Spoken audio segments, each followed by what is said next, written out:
महाराज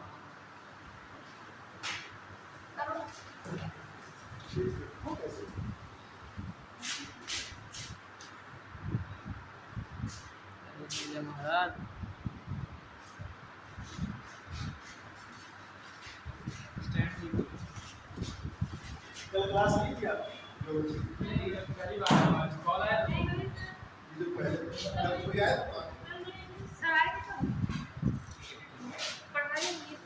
इनको क्या पढ़ा कल मुझे चूंकि अर्जेंट जाना पड़ा था कल मैं ब्रेक के सर पे लास्ट उनकी हेडिंग थी ब्रेक के सर पे लास्ट हेडिंग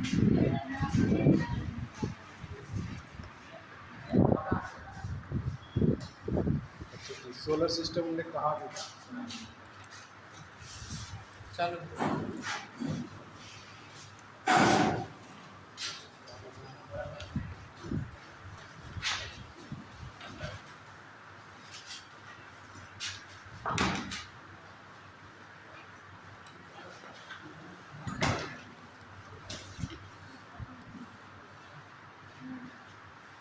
आज जब टॉपिक लेंगे पृथ्वी की आंतरिक संरचना इंटरनल स्ट्रक्चर ऑफ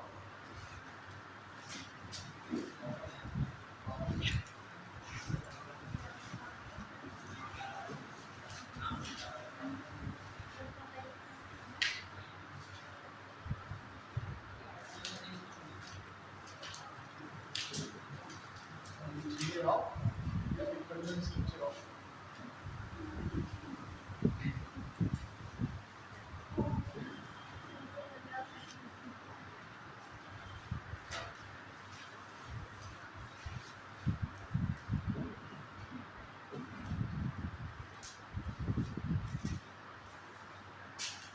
वास्तव में जो हम पृथ्वी की सतह पर विभिन्न प्रकार के रिंग फीचर्स डिफरेंट टाइप्स जो रिंग फीचर्स आप देखते हैं जैसे पर्वत पहाड़ मैदान झील तो वास्तव में ये पृथ्वी के अंदर जो बल कार्य उनकी क्रियाशीलता और उनके परिणाम उनके क्या मैकेनिज्म है उसके उस पर ये निर्भर करता है जो पृथ्वी के अंदर बल कार्य हमने आपको बताया था कि पृथ्वी पर दो तरीके के बल कार्य करते हैं इंडोजेनेटिक फोर्सेस जो पृथ्वी के आंतरिक बल होते हैं पृथ्वी की सतह के नीचे होता है जो विभिन्न प्रकार की विषमताएं लाते हैं पृथ्वी की सतह पर इसलिए इनको विषमता मुगलक बल भी और दूसरे जो बल होते हैं वो पृथ्वी की ऊपर यानी पृथ्वी की सतह पर कार्य करते हैं जो एक्सोजेनेटिक फोर्सेस कहलाते हैं वायु बल कहलाते हैं वायु चलित बल कहलाते हैं। ये वास्तव में आपको जो इरोजन और डिपोजिशन वेदरिंग ये जो है अपक्षय अपवर्तन निक्षेपण इनके जो कारक है एजेंट है उनके रूप में ये कार्य करते हैं। तो इरोजन अपवर्तन या वेदरिंग के द्वारा जो है ये समता लाने का प्रयास करते हैं डिपोजिशन निक्षेपण के द्वारा समता लाने का प्रयास करते हैं इसको समता मूलक।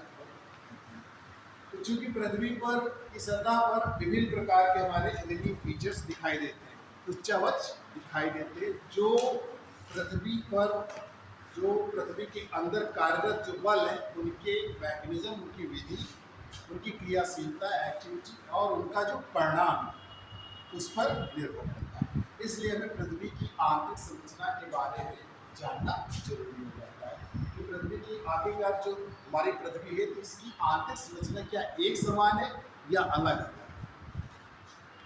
जैसे आपको देखने को लग रहा है उसका शेप जो जियाड होता है और आप अपने समझने के लिए अगर एक गेंद के गोले बाल गोले तो आप देखें कि उसके चारों तरफ से लोग बसे हुए हैं और पृथ्वी का जो अंदर भाग है जो ठोस भाग है बाल का वो उसका पृथ्वी का आंतरिक। तो पृथ्वी की आंतरिक संरचना के बारे में जानने के लिए जैसे घनत्व है डेंसिटी है टेम्परेचर दाब प्रेशर ये सब जो है महत्वपूर्ण साधन है जिनके माध्यम से हम पृथ्वी की आंतरिक संरचना के बारे में जान सकते हैं। लेकिन वर्तमान समय में जो हम महत्व देते हैं या प्रमाणिक मानते हैं जो भूकंपी तरंगों को भूकंपी जो हमारी तरंगे हैं अर्थ वेव्स या सिस्मिक वेव्स हैं वो उनके व्यवहार में या उनके गति में किस प्रकार परिवर्तन होता है उसके आधार पर आंतरिक संरचना को जो है महत्व दिया गया है। कि हमारे आधुनिक साक्ष्य जो आपकी सिस्मोग्राफी, ये जो सिस्मोलॉजी है, भूकंप विज्ञान, उसको आधुनिक साक्ष्य माना जाता है। तो अगर आधुनिक साक्ष्य या वर्तमान समय में है तो आप आधुनिक साक्ष्य जो है किसको लेंगे, जो भूकंप विज्ञान, जो हमारा सिस्मोलॉजी है। तो आप जानते हैं जब पृथ्वी पर भूकंप आता है तो उससे 3 प्रकार की तरंगें उत्पन्न होती हैं। वेव्स जो प्राइमरी वेव्स कहलाती हैं, प्राथमिक तरंगें, द्वितीयक सेकेंडरी वेव्स, और तीसरी सरफेस वेव्स या एल वेव्स, जिसे लॉन्ग वेव्स। तो पृथ्वी पर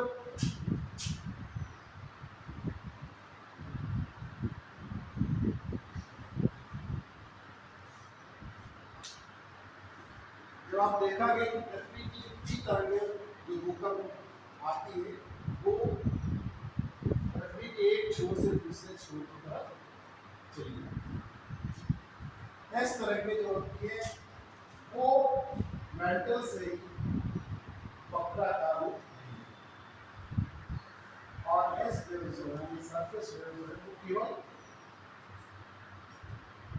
धरातल पर ही, जो एल वेव्स हैं या धरातली तरंगें, सरफेस तरंगें, वो केवल पृथ्वी की सतह तक ही। इस प्रकार ये 3 तरंगें, 3 प्रकार की तरंगें जो भूकंप के साथ उत्पन्न होती है। जैसे हमारा भूकंप का उद्गम होता है तो आप देखते हैं कि पृथ्वी की सतह पर एक क्या है, कंपन होता है।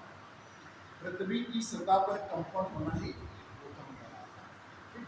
वैसे तो आप देखते हैं कि नीचे से जो जब हमारी प्लेटें हैं वो खिसकती हैं तो जो डिस्ट्रक्टिव प्लेट मार्जिन्स होते हैं उनके सहारे भूकंप ज़्यादा आता है। डिस्ट्रक्टिव प्लेट मार्जिन में एक प्लेट जाके दूसरी प्लेट के नीचे सबडक्ट हो जाती है, और फिर जो ऊर्जा संचित होती है, यानी कि जो नीचे की ओर जाती है तो पिघल जाती है, क्योंकि पृथ्वी का तापमान बहुत अधिक होता है, और जब पिघलने के बाद उसका घनत्व क्या होता है, कम हो जाता है, तो वो फिर से ऊपर की ओर आती है और आके पृथ्वी की सतह के नीचे क्या टक्कर मारती है। उससे कंपन उत्पन्न होता है, पृथ्वी पर कंपन उत्पन्न होता है, जिससे सिस्मिक वेव्स उत्पन्न होती है। तो जो सबसे पहले तरंगें उत्पन्न होती है उसको प्राथमिक तरंगें कहते हैं, प्राइमरी वेव्स। दूसरा सेकेंडरी वेव्स उत्पन्न होती है, और तीसरा टर्शियरी वेव्स उत्पन्न होती है। ये तरंगें जिन्हें सरफेस वेव्स या एल वेव्स कहते हैं, क्योंकि लॉन्गेस्ट डिस्टेंस को तय करती है, इसलिए लॉन्ग वेव्स कहते हैं, एल वेव्स कहते हैं। और चूंकि धरातल पर ही रहती है इसको सरफेस वेव्स या धरातल तरंगें। तो भूकंप तरंगों की गति में हमने जो है परिवर्तन पाया।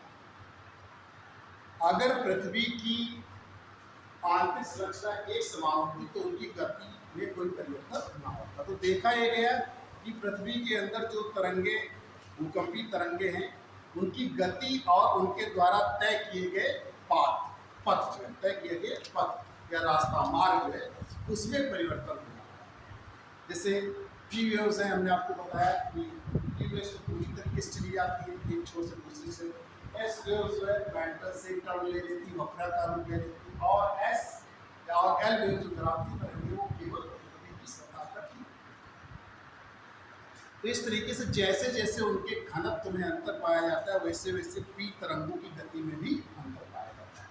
तो इन गतियों में जो अंतर पाया जाता है उसी के आधार पर पृथ्वी की आंतरिक संरचना को 3 भागों में विभाजित करते हैं, एक क्रस्ट, मेंटल और 3 भागों में हम इसको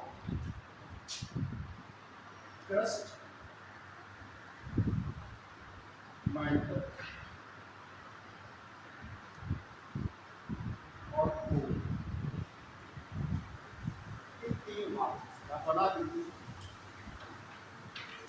तो जैसे इसमें लिखेंगे कि भूकंपीय साक्ष्यों के आधार पर ये पाया गया कि पृथ्वी के आंतरिक भाग में भूकंपीय तरंगों की गति और भूकंप तरंगों द्वारा तय किए गए मार्ग जो है एक समान नहीं पाया जाता।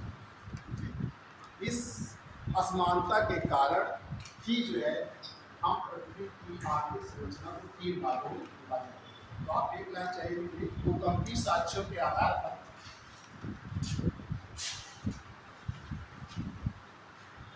भूकंपीय साक्ष्यों के आधार पर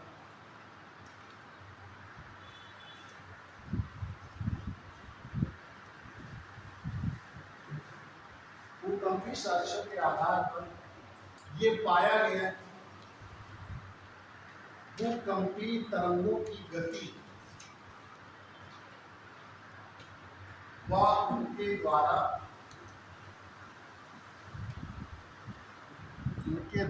तय किए गए मार्ग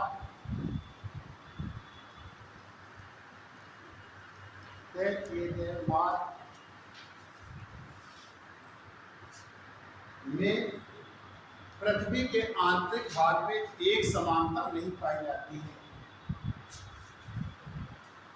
उनके द्वारा तय किए गए मार्ग में पृथ्वी के आंतरिक भाग में एक समानता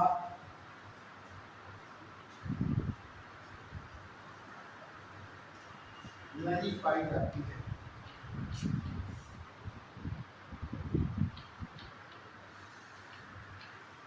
यदि पृथ्वी का आंतरिक भाग केवल ठोस होता तो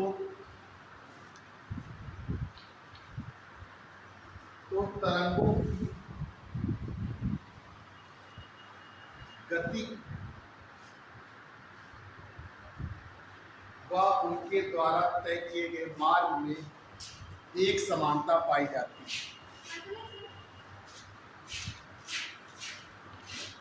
एक समानता पाई जाती है।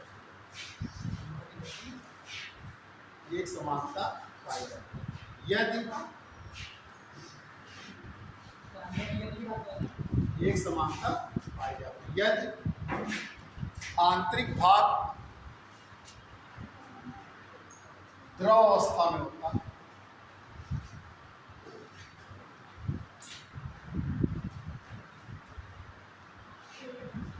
तो तरंगों की प्रकृति एक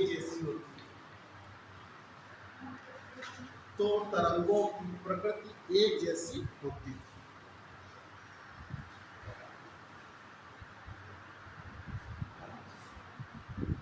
लेकिन ऐसा नहीं पाया जाता है।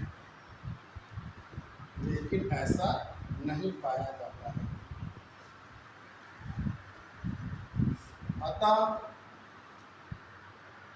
भूकंपीय तरंगों की गति व उनके द्वारा तय किए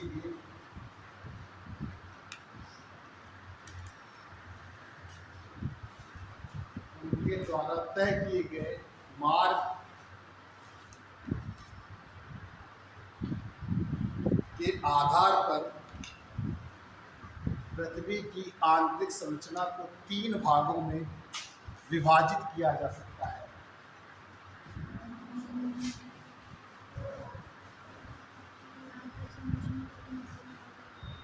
नंबर 1 क्रस्ट, नंबर 2 मैंटल और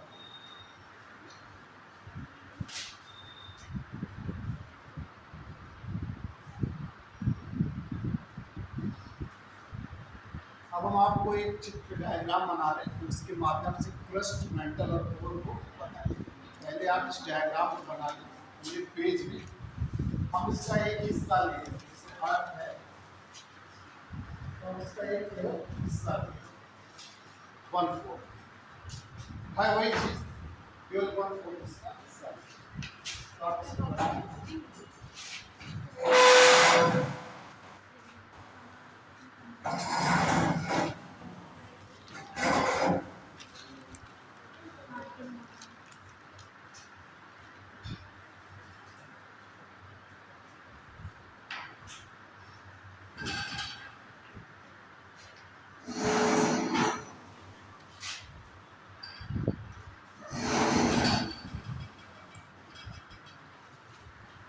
इधर डेप्थ है किलोमीटर गहराई।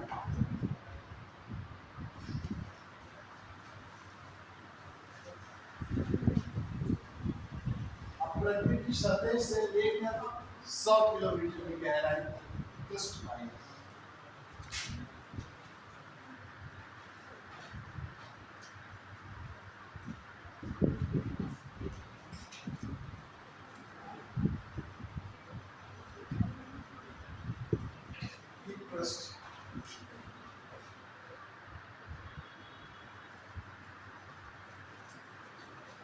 इसे मूव कर सकते हैं।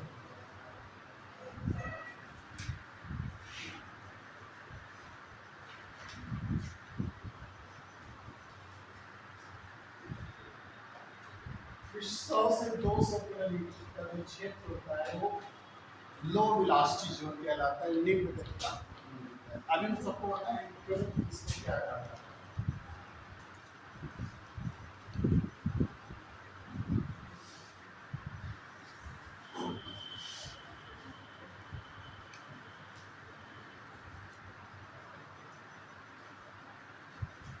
100 से लेकर 2900 किलोमीटर की गहराई तक मेंटल का विस्तार है।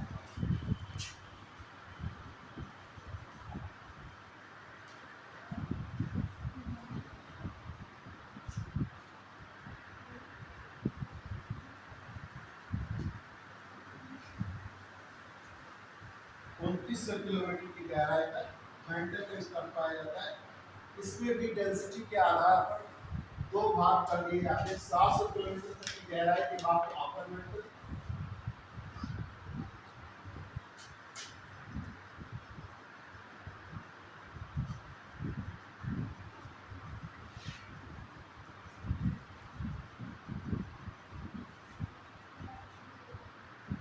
अपर मेंटल मेंटल रावण कहते हैं, और नीचे वाले को लोअर मेंटल।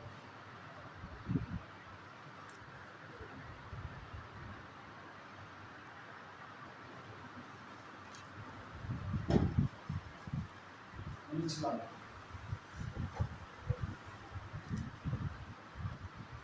2900 किलोमीटर से लेकर पृथ्वी की केंद्र तक 6371 किलोमीटर की गहराई के बाद को कोर।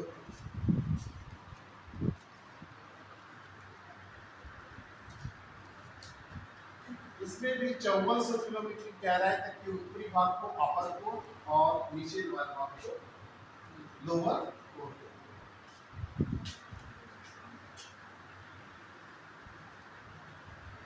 और 4700 से 5400 के बीच का जो फेज है वो ट्रांजिशन।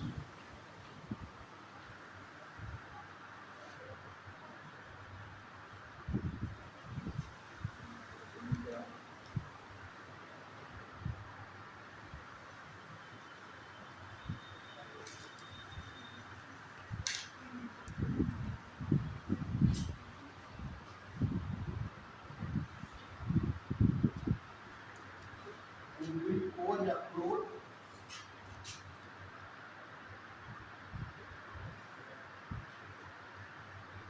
और नीचे।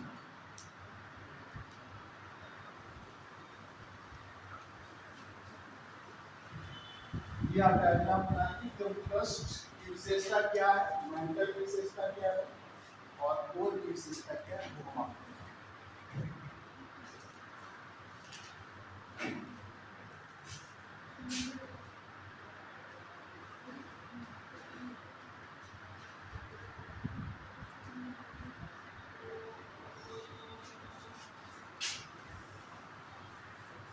पहला आता फर्स्ट।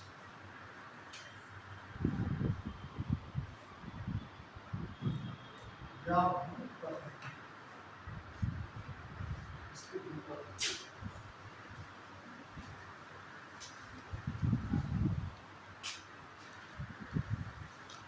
बना दिए, पहले बना दिए।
क्रस्ट का विस्तार पाया जाता है पृथ्वी की सतह से लेकर 100 किलोमीटर की गहराई, सरफेस से लेकर 100 किलोमीटर की गहराई तक इसका विस्तार पाया जाता है, जिसे हम क्रस्ट के नाम से या भूपर्पटी के नाम से जानते हैं, जो पृथ्वी के कुल आयतन का 0.5% भाग है। पृथ्वी के कुल आयतन का आयतन का 0.5%। औसत जो इसका घनत्व 3 ग्राम प्रति घन सेंटीमीटर, एवरेज डेंसिटी जो है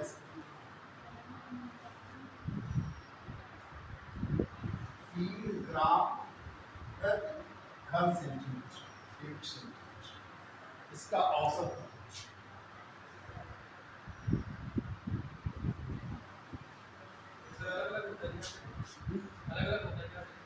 हाँ, घनत्व अलग अलग होता है, जैसे अपर का और लोअर का भी, लोअर का ज़्यादा हो जाता है, अपर का 2.9 में लोअर का 3.1, ये औसत है।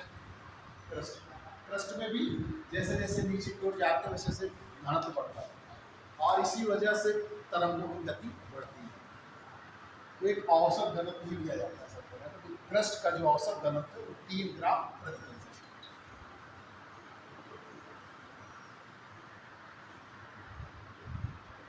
ये मुख्यतः जो है ग्रेनाइट और बेसाल्ट से बनी है। वैसे इससे पहले लिख लीजिए कि इसमें मुख्य रूप से सियाल और सिलिका और एल्यूमिनियम के तत्व पाए जाते हैं। इसमें मुख्य रूप से सिलिका और एल्यूमिनियम, ये लिखा हुआ है, सिलिका और एल्यूमिनियम लिखते जाइए, जरूर आता है। जिसमें मुख्य रूप से सिलिका और एल्यूमिनियम के तत्व पाए जाते हैं। इसी आधार पर एडवर्ड स्वेस ने इसको सियाल नाम दिया। सियाल किसने कहा है? Edward Suez.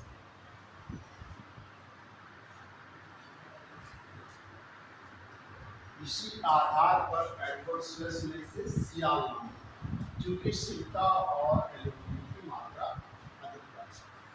क्वेश्चन आता है, अभी क्वेश्चन बताया कि लास्ट में कैसे आते हैं। सिलिका और एल्यूमिनियम की मात्रा चूंकि इसमें अधिक पाई जाती है, इसीलिए इसे सियाल नाम एडवर्ड स्वेस ने दिया है। सभी पॉइंट लिखिएगा, सभी पॉइंट लिखिएगा। ये मुख्यतः ग्रेनाइट और बेसाल्ट से निर्मित है। मतलब यहाँ जो चट्टानें पाई जाती हैं वो ग्रेनाइट और बेसाल्ट, ये मुख्यतः ग्रेनाइट और बेसाल्ट से।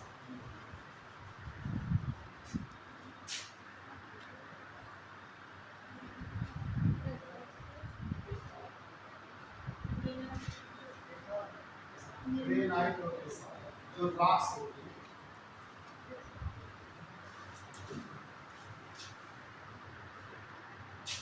ये मुख्यतः ग्रेनाइट और बेसाल्ट से निर्मित है।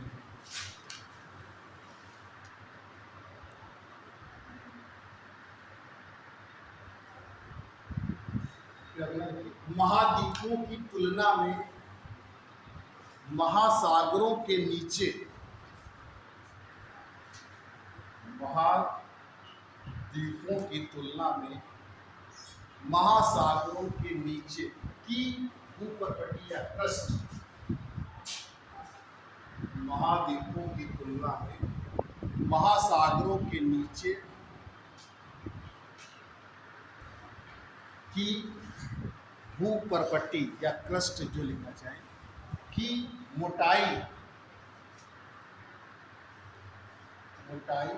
कम पाई जाती है, मोटाई कम पाई जाती है।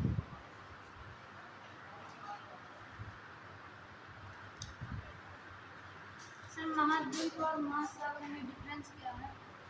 महाद्वीप जो है आपके लैंड भाग है, स्थल भाग है, और महासागर जो है वो जलीय भाग है। जैसे आपकी 7 कॉन्टिनेंट्स हैं और 5 ओशियंस, 5 महासागर हैं और 7 महाद्वीप।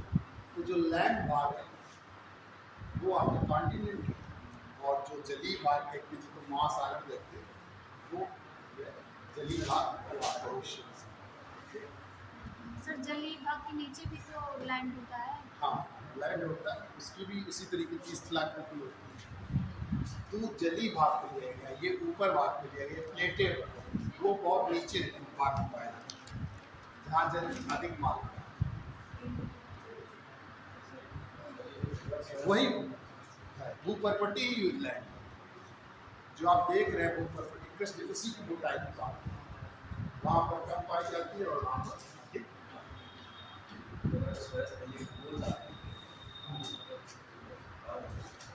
जर्मन वगैरह जर्मनी की हिस्से है,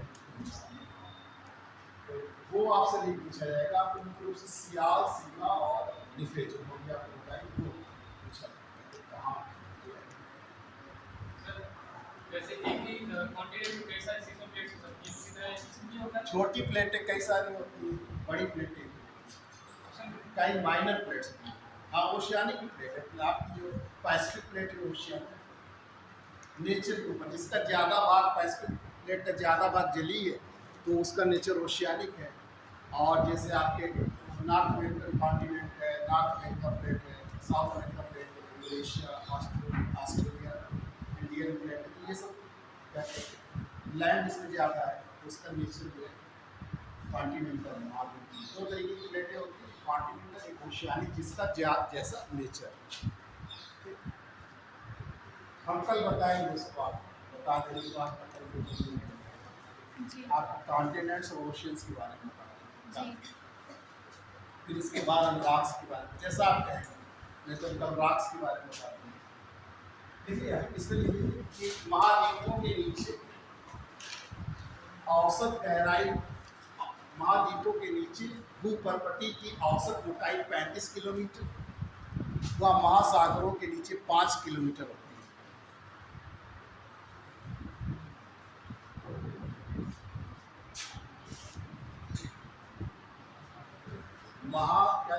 महासागरों के नीचे महासागरों के नीचे औसत मोटाई 5 किलोमीटर।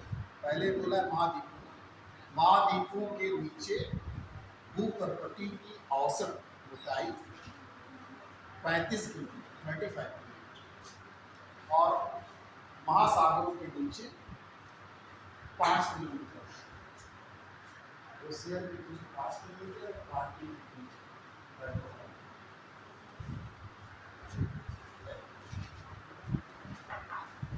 एवं पर्वतीय श्रृंखलाओं के नीचे भूपर्पटी की औसत मोटाई 70 किलोमीटर तक पाई जाती है। एवं पर्वतीय श्रृंखलाओं के नीचे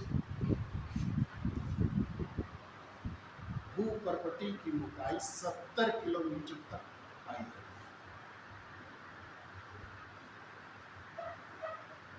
जैसे आपने देखा होगा कि कभी हिमालय क्षेत्र में आपका जो है ज्वालामुखी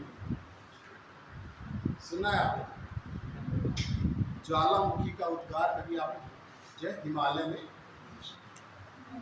क्योंकि इतनी उसकी भूपर्पटी की जो मोटाई होती है वो इतनी ज़्यादा होती है कि जो हमारा मैग्मा है, जो ज्वालामुखी का उद्गार होता है तो वो पृथ्वी की पृष्ठ को तोड़कर बाहर।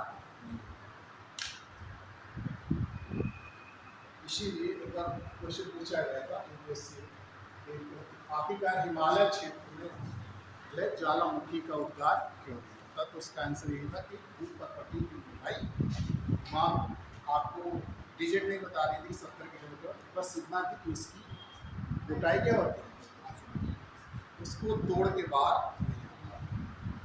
क्योंकि जो हमारे ज्वालामुखी के उद्गार है वो भी डिस्ट्रक्टिव प्लेट मार्जिन के सहारे होते हैं, या तो भी जो है आप जैसे ऊपर आए तो वो दो तरीके से उसका ज्वालामुखी का उद्गार होता है, या तो वो पृथ्वी के पृष्ठ को बड़ी तेज तोड़ के आता है जिससे हम लोग विस्फोटक कहते हैं, एक्सप्लोजिव टाइप ऑफ कहते हैं, और या तो उनको कोई दरार वगैरह मिल जाती है तो उस दरार के सहारे निकल कर धीरे धीरे जो है उद्गार होता रहता है। धीरे धीरे जो मैग्मा नीचे से आता है वो लावा के रूप में बैठता रहता है, जिसे हम फिशर टाइप या कहते हैं, या उसको क्वाइट टाइप कहते हैं, शांत प्रकार के ज्वालामुखी।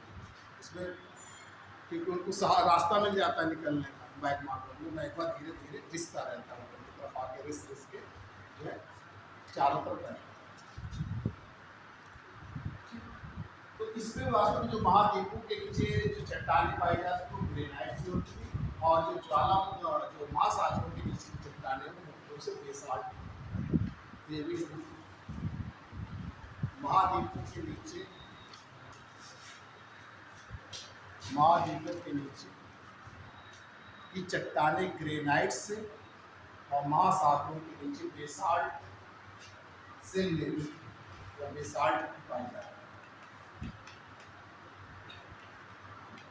पता क्या, जैसे हमारा मिड ओशियानिक बीच पाया जाता है अटलांटिक ओशियन में, तो नीचे से जो तरंगे आती हैं हमारे, आप जानते हैं कि पृथ्वी की सतह के जब नीचे आप जाते हैं आखिरी बार में, तो संवहनी तरंगे जो रेडियो एक्टिव विखंडन, जो हमारे रेडियो एक्टिव एलिमेंट पाए जाते हैं उनके विखंडन से उत्पन्न होती है।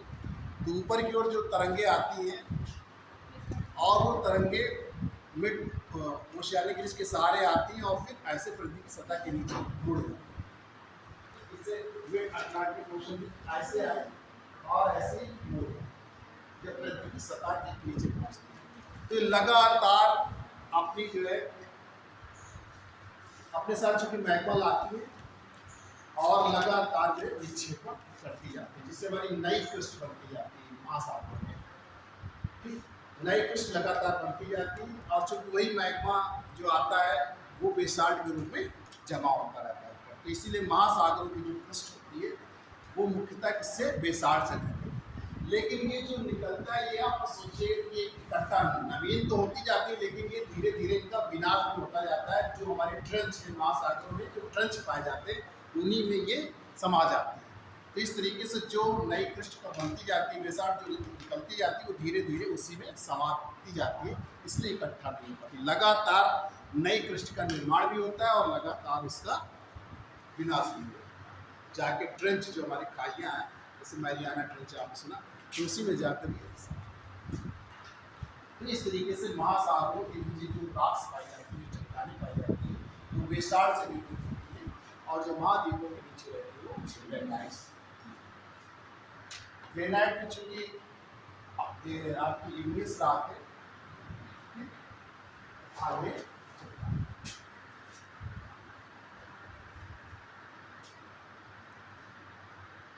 तो हमने इसमें लगभग सारी चीजें आप देखिए कि जैसे ही दूसरा मेंटल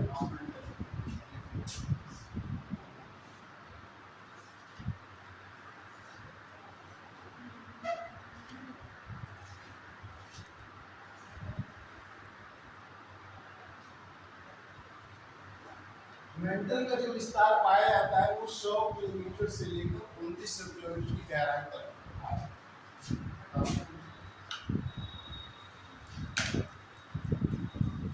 मेंटल का विस्तार 100 किलोमीटर की गहराई से लेकर 2900 किलोमीटर की गहराई तक पाया जाता है।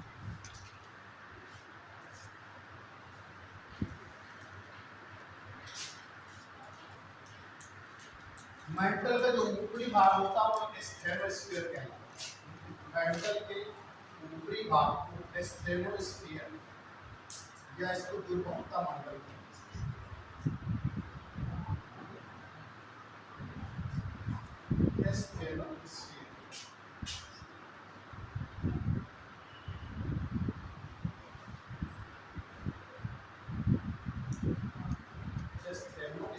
दुर्बलता मंडल, जिसका विस्तार है 400 किलोमीटर की गहराई।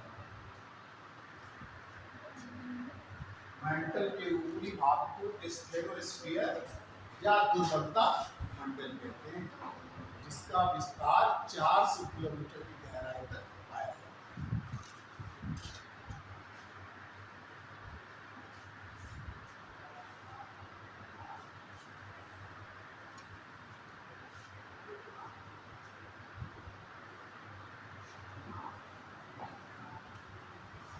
भूपर्वती और मेंटल का जो ऊपरी भाग है मिलकर हमारा लिथोस्फीयर कहलाता है, स्थल मंडल कहलाता है। भूपर्वती व मेंटल का ऊपरी भाग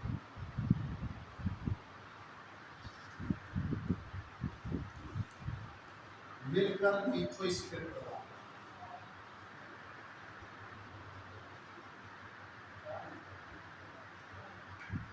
है। स्थल खंड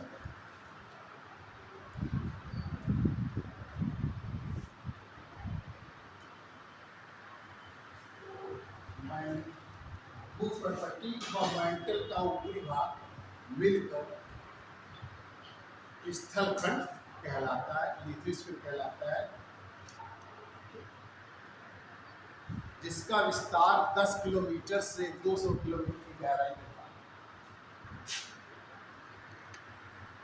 10 किलोमीटर से 200 की गहराई तक, मतलब इसकी मोटाई 10 किलोमीटर से 200 किलोमीटर की गहराई तक है।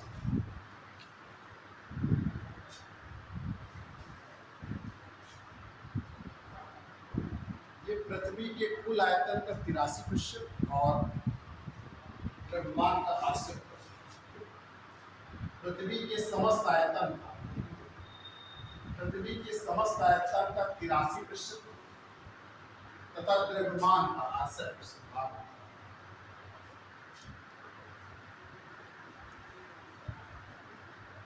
पृथ्वी के समस्त आयतन का 83% भाग एवं समस्त द्रव्यमान का 68% भाग मेंटल में व्याप्त, मेंटल में विस्तारित।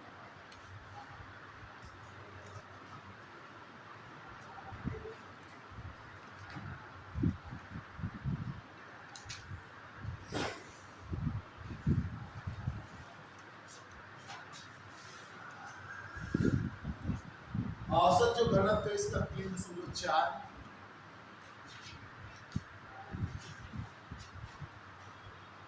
डेंसिटी 3.4 ग्राम प्रति घन सेंटीमीटर।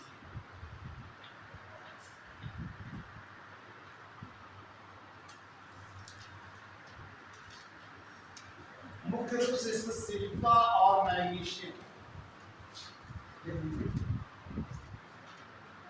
इसमें मुख्य रूप से सिलिका और मैग्नीशियम पाया जाता है।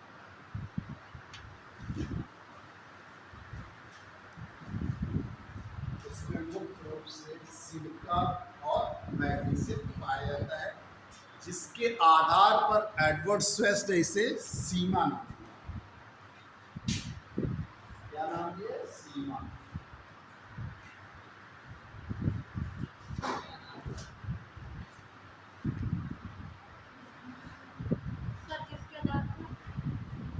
आधार पर एडवर्ड स्वेस्ट ने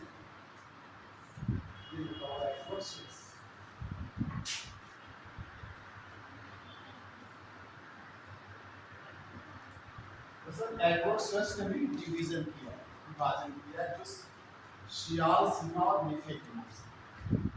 कभी कभी आता है क्वेश्चन, एडवर्ड स्वेस्ट का विभाजन ये में से कौन नहीं है या कौन है, जो भी।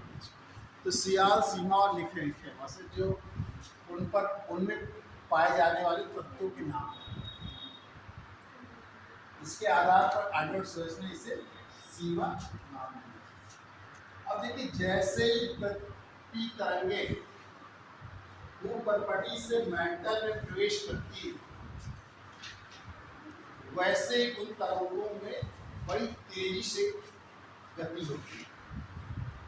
तो एक धीरे धीरे तरंगों की गति बढ़ रही थी, उस पर एक अचानक वृद्धि हो जाती है। तो एक जो कॉन्टिन्यूटी थी वो क्या हो जाती है? डिसकॉन्टिन्यूटी बता जाती है, एक असंबद्धता व्याप्त हो जाती है, जिसका पता मोहरिक ने लगाया था। तो उसी के नाम पर इसको मोहरिक डिसकॉन्टिन्यूटी।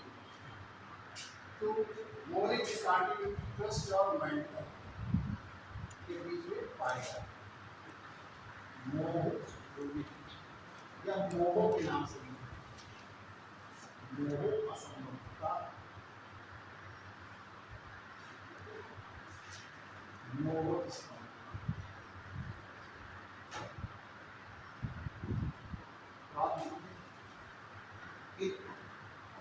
जब भी तरंगे क्रस्ट से मेंटल में प्रवेश करती हैं, जब भी तरंगे पृष्ठ से मेंटल में प्रवेश करती हैं, जब भी तरंगे पृष्ठ से मेंटल में प्रवेश करती हैं तो उनकी गति में अचानक तीव्र वृद्धि,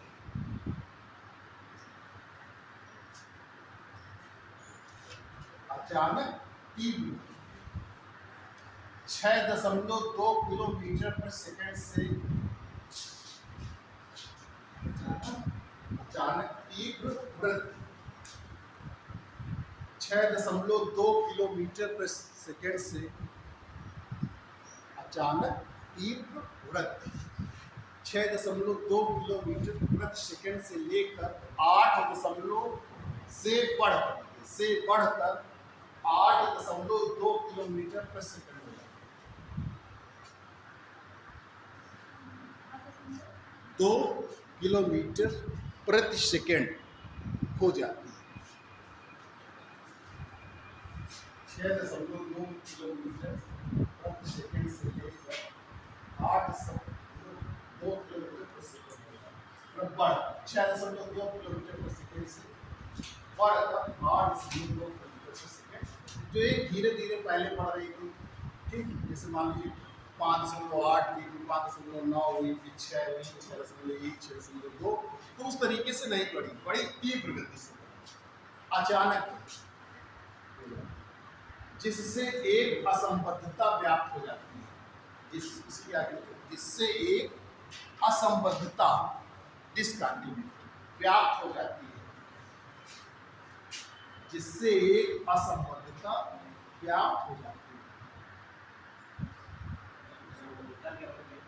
डिस्कंटिन्यूटी जो कंटिन्यूटी से बढ़ रही है, हाँ, उसमें अचानक जैसे मान लीजिए 5.9 थी, 6 हुई, 6.2, लेकिन अब 6.2 से 6.34 ना होकर सीधे 8 से या फिर जिसका पता मोहरविक ने लगाया, जिसका पता मोहरविक ने लगाया।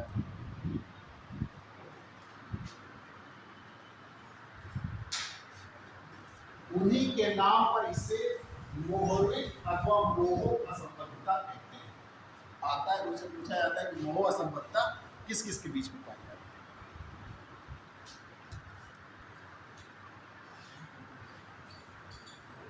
उन्हीं के नाम पर इसे मोहरविक अथवा मोह असंबद्धता कहते हैं। याद रखिएगा, ये क्वेश्चन आता है।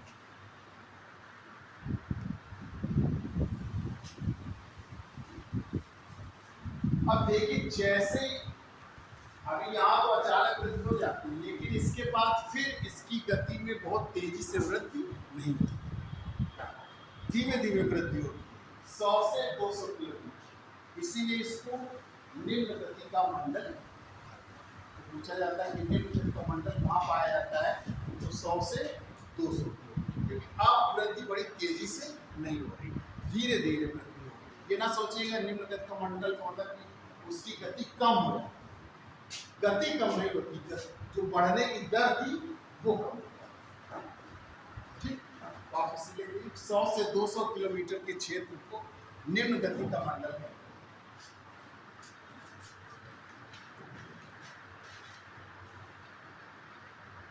सौ से 200 किलोमीटर के क्षेत्र को निम्न गति का मंडल।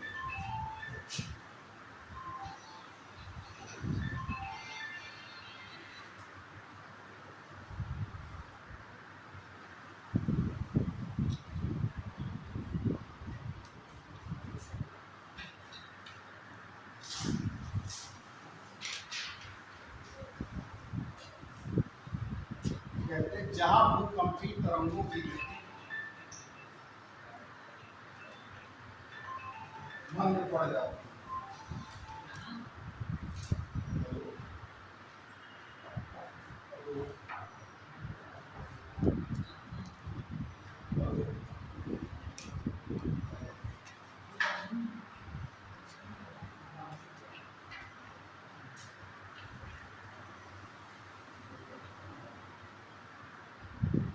उसी तरीके से जब ऊपरी मेंटल से निचली मेंटल में जाते हैं तब भी उनकी गति में एक असंबद्धता आ जाती है, जिसका पता रेखीय ही लगाया था, उसको रेखीय ही असंबद्धता।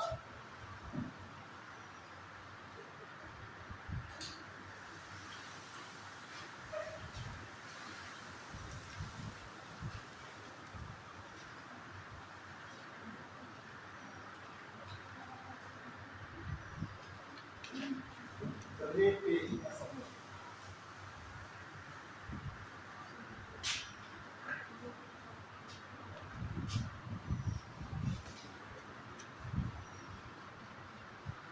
आगे के कोण,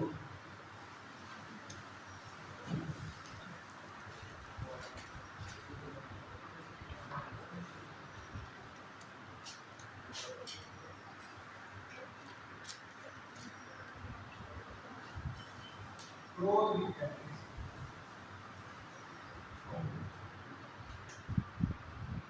अब इसका विस्तार जो है 2900 किलोमीटर से लेकर पृथ्वी के केंद्र तक पाया जाता है। तो आपने इसका विस्तार 2900 किलोमीटर से लेकर पृथ्वी के केंद्र यानी कि 6300 कोण का विस्तार या इसका विस्तार 2900 किलोमीटर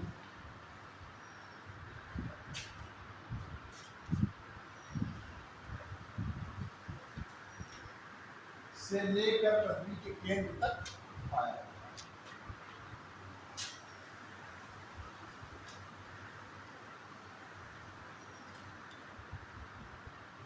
बाह्य क्रोध जो आपका एक्सटर्नल क्रोध है, बाह्य क्रोध तरल लिक्विड अवस्था में है, जबकि आंतरिक क्रोध ठोस अवस्था में है। वायु क्रोध तरल अवस्था में, जबकि आंतरिक क्रोध या क्रोध ठोस अवस्था में।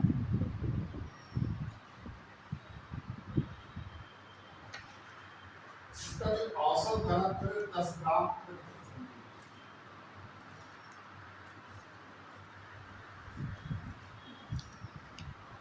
10 ग्राम प्रति सेंटीमीटर।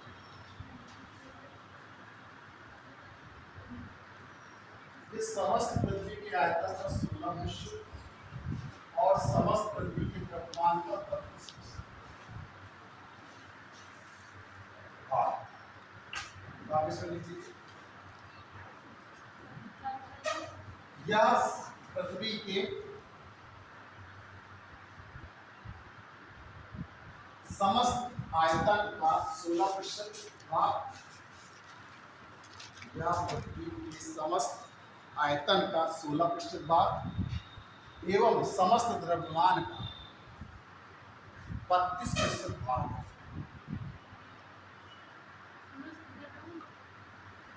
समस्त आयतन का 16% लिखा, समस्त आयतन का 16% भाग एवं समस्त द्रव्यमान का 32% भाग।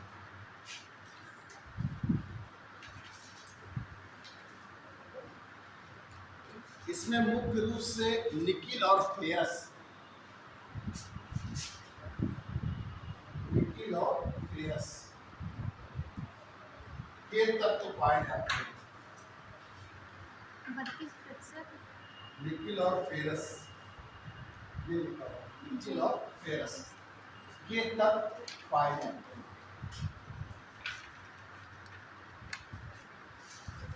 जिसके आधार पर एडवर्ड स्वेस ने इसे निफे नाम दिया।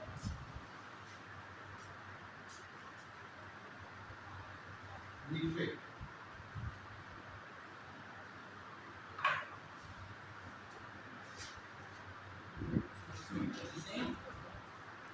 एडवर्ड स्वेस ने निफे नाम दिया।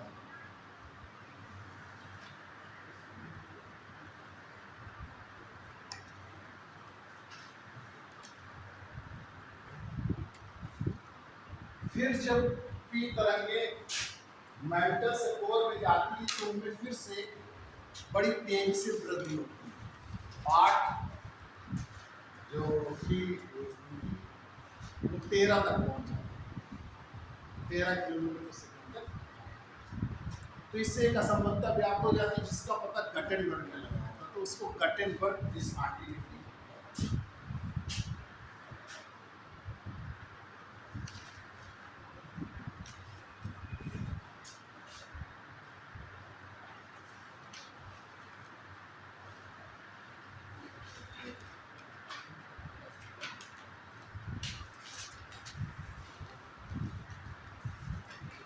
सारी जो असंबद्धताएं पूछी जाती है डिसकंटिन्यूटी आता है एग्जाम में। इसको लिखिए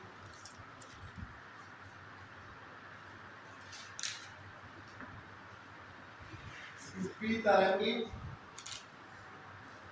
जैसे ही मेंटल से कोर में प्रवेश करती हैं,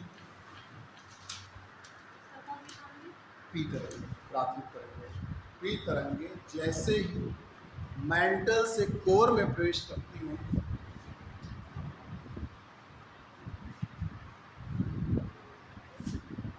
उनकी गति में तीव्र वृद्धि होती है, उनकी गति में तीव्र वृद्धि होती है, उनकी गति में तीव्र वृद्धि होती है, जो बढ़कर 13.6 किलोमीटर प्रति सेकंड तक हो जाती है, जो बढ़कर 13.6 किलोमीटर प्रति सेकंड तक हो जाती है।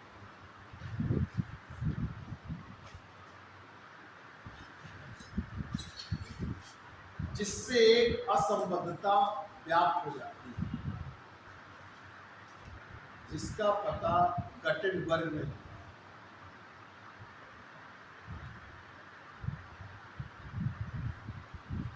जिसका पता गटेनबर्ग ने और उन्हीं के नाम पर और उन्हीं के नाम पर इसे गटेनबर्ग असंबद्धता कहा जाता है।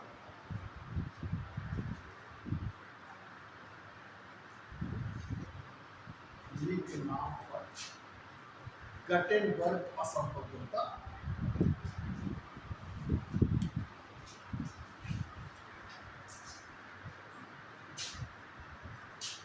इसी तरीके से ये अपर कोर्स जैसे लोअर कोर्स में जाती है तो भी डिसकंटिन्यूटी पाई जाती है जिसका पता कोनकॉर्ड में लगाया था, तो उनके नाम पर कोनकॉर्ड डिसकंटिन्यूटी।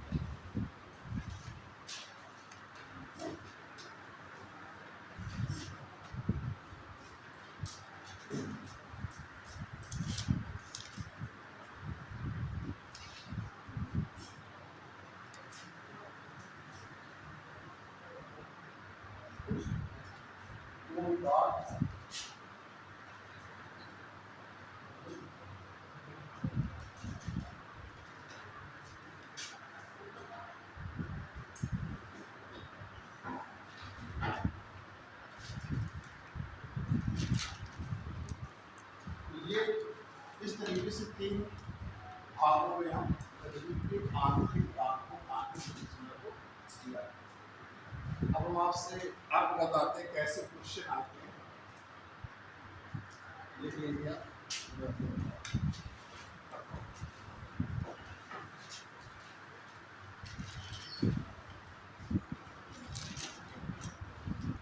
सबसे इम्पोर्टेंट जो आते हैं क्वेश्चन वो उनकी असंबद्धताएं आपकी आ रही हैं। कौन सी असंबद्धता कहाँ आता है। दूसरा जो क्वेश्चन आता है वो उसके जो तत्वों को दिखाता है, कौन से मुख्य रूप से तत्वों का। इसे आगे से पूछा गया था कि पृथ्वी की आंतरिक संरचना में जो उसका सबसे आंतरिक भाग यानी कि कोर का निर्माण किससे हुआ। पृथ्वी की आंतरिक संरचना में क्रोड का निर्माण किससे हुआ। उसमें जो विकल्प दिए हुए थे वो सिलिका, एल्यूमिनियम, मैग्नीशियम और आयरन।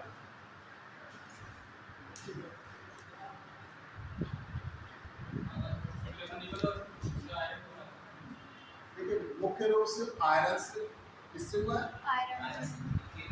सिलिका जिनका मैग्नीशियम और एल्यूमिनियम और आयरन, तो क्या विकल्प होगा? आयरन होगा, क्योंकि अभी हमने आपको बताया कि निकिल और फेरस से जो है उसमें मुख्य तत्व है। मतलब आईएसडी पूछा गया था 2011 में से पूछा गया 2011। तो आईएएस और यूपीएससी जो सीडीएस में एनडीए में थोड़ा आते हैं आसान क्वेश्चन, लेकिन सीडीएस में उसी स्टैंडर्ड के आते हैं। सीडीएस का आप पेपर देखेंगे तो आईएएस की अब असंबद्धताएं भी आई थी, एक बार मिलाने के लिए आई थी। तो आप प्रश्न लिखिए लिस्ट फर्स्ट को या सूची फर्स्ट को सेकंड, लिस्ट फर्स्ट को सेकंड से मिला, लिस्ट सेकंड से सूची फर्स्ट को सूची सेकंड से मिला, as the list first list.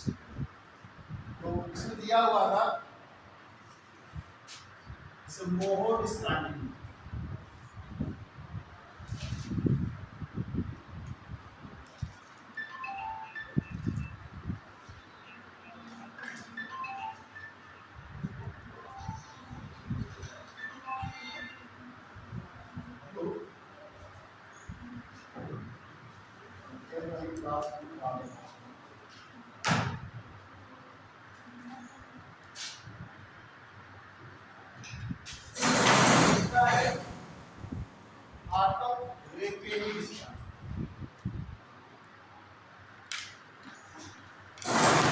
तीसरा है कटन,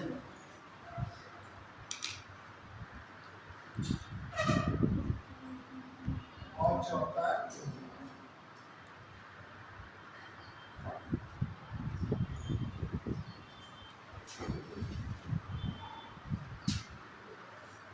अब इससे पूछा गया था इधर ये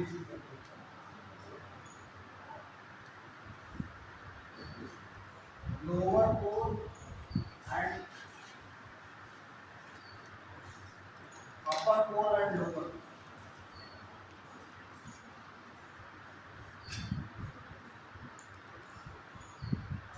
दूसरा पूछा गया था इसमें लोअर मेंटल एंड अपर। तीसरा इसमें था upper mantle and lower mental.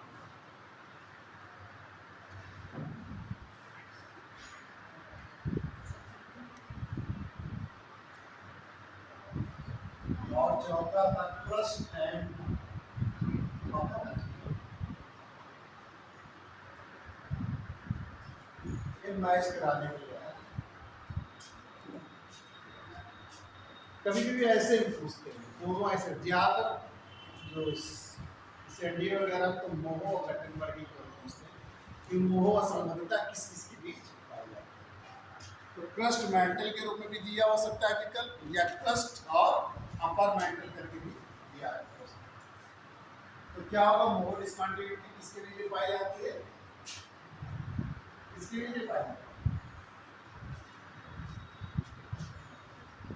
ये है मोहो डिस्कंटिन्यूटी, क्रस्ट और अपर।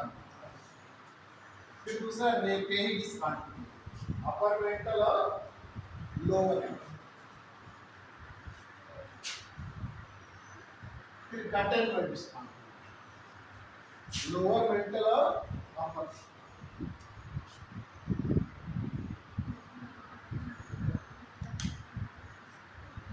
कोर कार्ड, अपर कोर और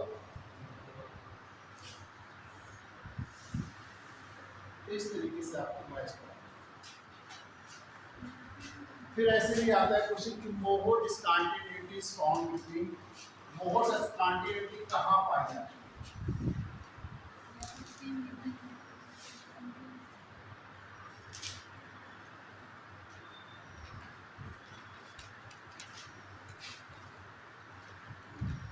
मोहो डिस्कंटिन्यूटी पाई जाती है किसके बीच? इस वजह से विकल्प दिया रहेगा crust and core, mantle and third crust and mantle. चौथा है नन ऑफ दिस। तो क्या होगा? क्रस्ट और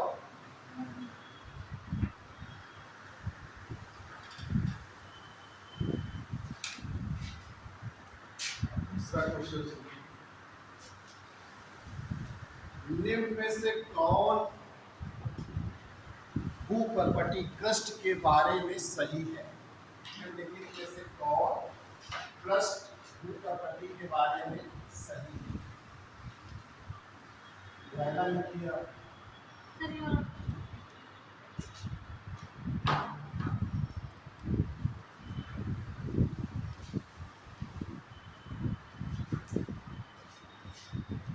पहला है क्रस्ट का विस्तार पृथ्वी की सतह से 100 किलोमीटर की गहराई तक फैलता है।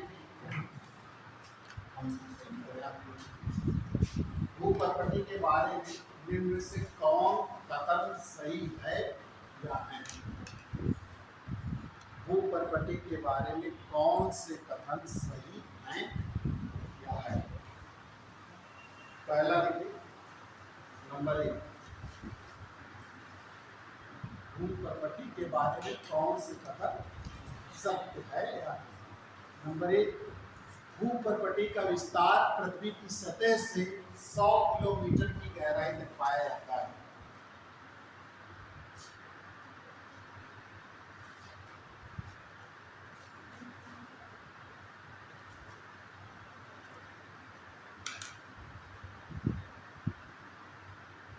दूसरा,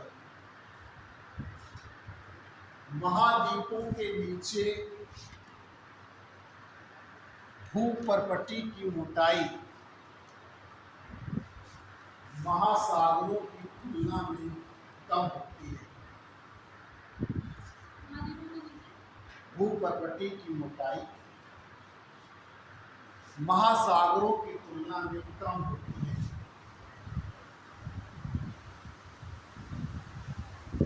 कम होती है। तो तीसरा,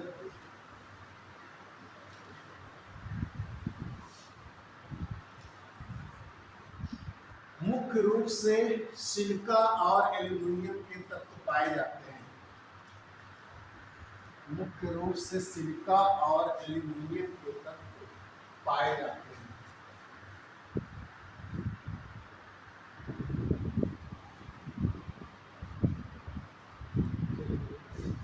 इसका औसत घनत्व 10 ग्राम प्रति घन सेंटीमीटर है।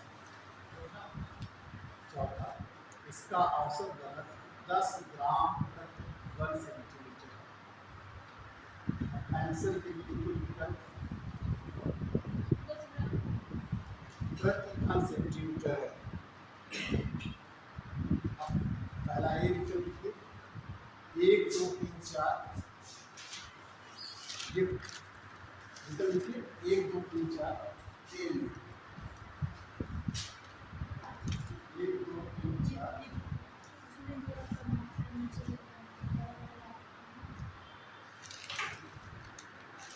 ये लिखिए, 1 2 3 4। सी लिखिए, 2 4।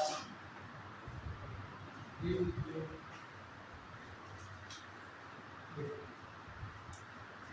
अब बताइए क्या आंसर है?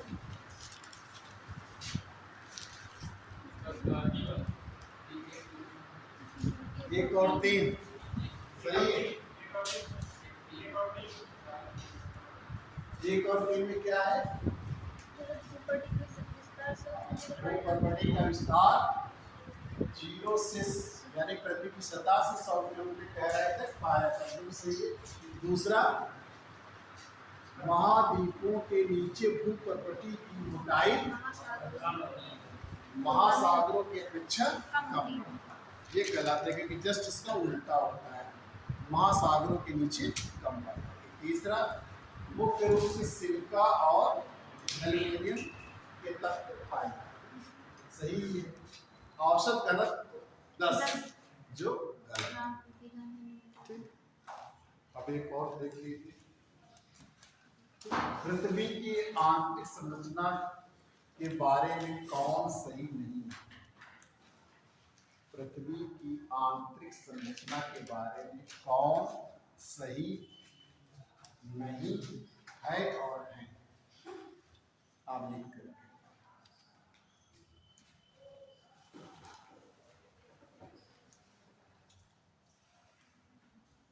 पहला लिखिए, क्रस्ट और मेंटल के बीच गटेनबर्ग असंबद्धता पाई जाती है। क्रस्ट और मेंटल के बीच गटेनबर्ग असंबद्धता पाई जाती है।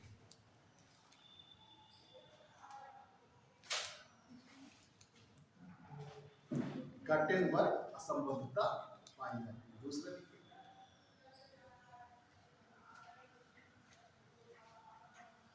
देखिए, क्रस्ट को यानी कि भूपर्पटी को एडवर्ड स्वेस ने सीमा नाम दिया है। एडवर्ड स्वेस ने भूपर्पटी को सीमा नाम दिया है। फिर तीसरा लिखिए, निफे यानी कि कोर में निकिल और फेरस की अधिकता पाई जाती है। निकिल और फेरस की अधिकता पाई जाती है। लिख लीजिए।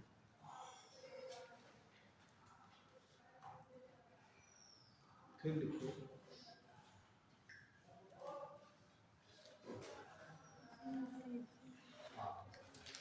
क्रस्ट से मेंटल में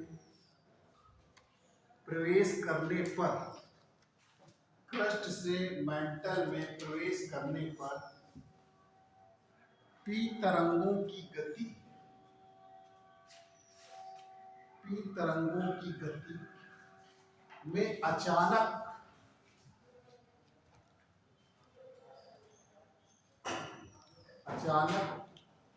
तीव्र ढंग से कमी हो जाती है। तीव्र ढंग से कमी हो जाती है।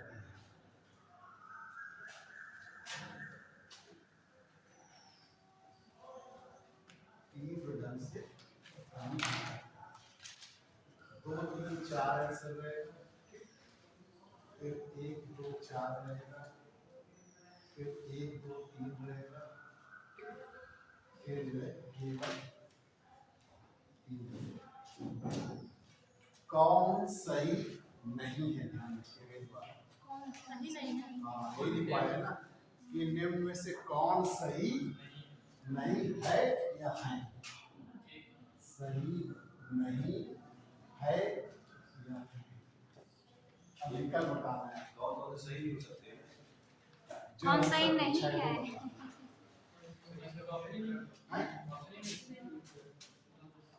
क्यों है?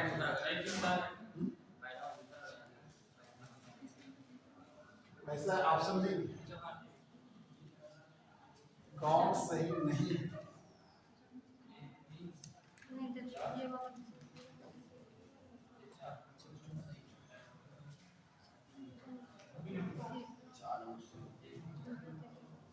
पहला क्या है? क्रस्ट और मेंटल के बीच क्या गटेनबर्ग था? असंबद्धता पाई जाती है। सही है कि नहीं सही? नहीं सही है तो एक हो गया विकल्प में। चलिए आगे पढ़िए। एडवर्ड्स ने भूपर्पटी सीमा नाम दिया। एडवर्ड स्वेस ने क्या कहा? ये भी हो जाएगा सही नहीं है, तो हो जाएगा। फिर आगे कोर में निकल और आयन होते हैं। चौथा, तीसरा पहला भाग दूसरा है। चौथा, पहला दूसरा चौथा बिना। चौथा में क्या है? क्रस्ट से मेंटल में प्रवेश करने पर हाँ, मेंटल की गति तीव्र ढंग से कमी हो जाती है। बढ़ जाता है तो गलत हो गया, कम नहीं होगा। तो 1 2 4 बी नंबर सही। जब आप क्वेश्चन करने जाइए तो आप उसको बड़े ढंग से पढ़ लीजिए कि सही है पूछता है कि सही नहीं है। ये अक्सर बहुत पूछते हैं, तो इसको बड़े ढंग से पूछना है, उसको आपको राउंड ही कर लेना है। क्वेश्चन को आपको 3 बार पढ़ना है। जो हिंदी मीडियम वाले वो एक बार हिंदी में और 2 बार हिंदी में, 1 बार इंग्लिश में उसको पढ़ लेंगे। तो इंग्लिश में कोई बात नहीं, वो अपना 3 बार इंग्लिश में पढ़ेंगे, लेकिन कोशिश करिए कि क्वेश्चन को 3 बार जरूर पढ़िए। ठीक, जल्दबाजी में आंसर मत लगाइए। जितना आप एरर कम करेंगे उतने ही सफलता के करीब। आपने देखा बहुत सारे अच्छे लड़के रहते हैं लेकिन वो बहुत तेजी से क्वेश्चन पढ़ते हैं और बहुत आसान। जैसे आपने अभी विकल्प पढ़ा और वो विकल्प यहाँ पर था कि निम्न में से कौन सही है या नहीं। अब आप तो पढ़ के गए सही है, अब आपने प्रश्न देखा उसको ठीक से पढ़ा भी नहीं पूरा और उसने क्या पूछा था सही नहीं, और आपने सही है वही, जबकि उसमें सही 3 विकल्प दिख रहे हैं आप, लेकिन आपने जो पढ़ा था उसने सोचा प्रोसेसिंग तुरंत आगे लगा के पढ़ जाते हैं आगे। इस तरीके से ह्यूमन एरर बहुत सारी हो जाती है। आपको ह्यूमन एरर को कम से कम, ठीक, सारे इस तरह क्वेश्चन आते हैं। अगर आपने इजी क्वेश्चन जितना कम से कम गलत करेंगे उतनी सफलता के करीब। कुछ क्वेश्चन और तो आप पूछेंगे।